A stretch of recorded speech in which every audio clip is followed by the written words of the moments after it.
យើងនឹងសរសៃខែសម័យយកបុរាណពីមុនអត់មានកម្មវិធីដែលយើងក៏ធ្វើដំណើរដល់ជើខែសតមានមនុស្សម្នាក់ក៏បង្កើតយើងចាក់ពីយើងយកមួយគឺកង់បន្ទាប់ពីកង់គេឯងបង្កើត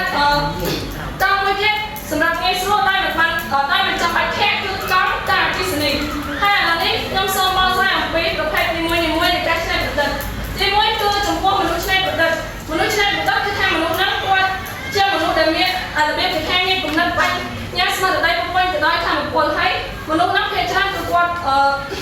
របៀបចង់ស្ថាបនាខ្លួនឯងឲ្យល្អជានិច្ចហើយសម្រាប់ទី2គឺផលិតផលច្នៃប្រឌិតផលិតផលច្នៃប្រឌិតគឺជាផលិតផលមួយដែលមិនធ្លាប់មានអ្នកណាធ្វើពីមុនមកអានោះគឺគេសម្រាប់ខាងជាផលិតផលមួយដែលគេផលិតដោយខ្លួនគេឲ្យអ្នកប្រើប្រាស់ប្រើตัวហ្នឹង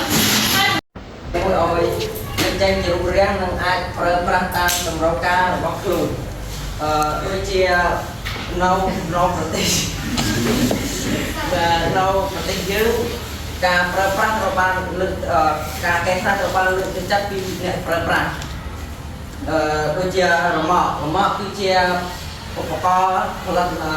ការឧបករណ៍កែច្នៃនៅក្នុងស្រុកដែលប្រជាជននៅក្នុងប្រទេសយើងនិយមប្រើមិនថានៅទីប្រជុំជនឬជនបទរីឯនៅជនបទវិញគឺប្រជាជនយើងនិយមប្រើម៉ាស៊ីនបកស្រូវ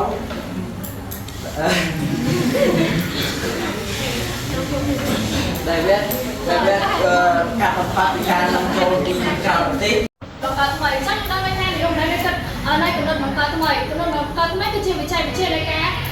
រីកចម្រើនការឡើងនៅរបបថ្មីហើយតែជំនុំមកវិញនៅរបបថ្មីចាស់នៅវិជាដែលយើងប្រើប្រាស់ទៅតាមរដូវកាលសប្តាហ៍ឥឡូវយើងមើលនៅសម័យដើមនៅពេលដែលគាត់ចង់ធ្វើដំណើរពីកន្លែងមួយទៅកន្លែងមួយគឺគាត់ត្រូវដើរមួយក៏ជីក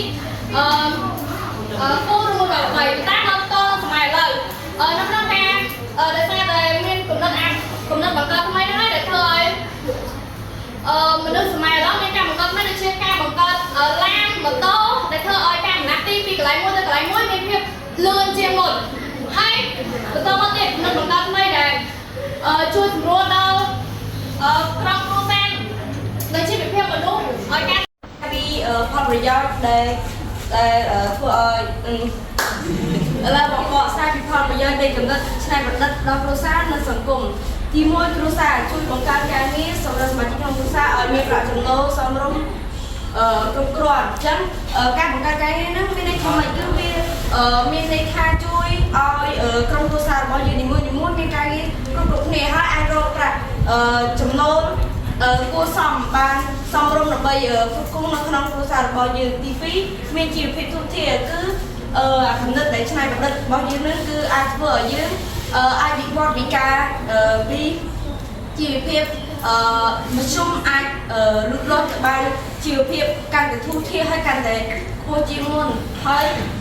ទី3ពង្រឹងសមត្ថភាពទេពកោសល្យនិងបទពិសោធន៍ដល់គ្រួសារគឺវាអាចពង្រឹងដល់សមត្ថភាពមនុស្សយើងអាចកាន់តែមានចំណេះដឹងកាន់តែច្រើនមានទេពកោសល្យនិងបទពិសោធន៍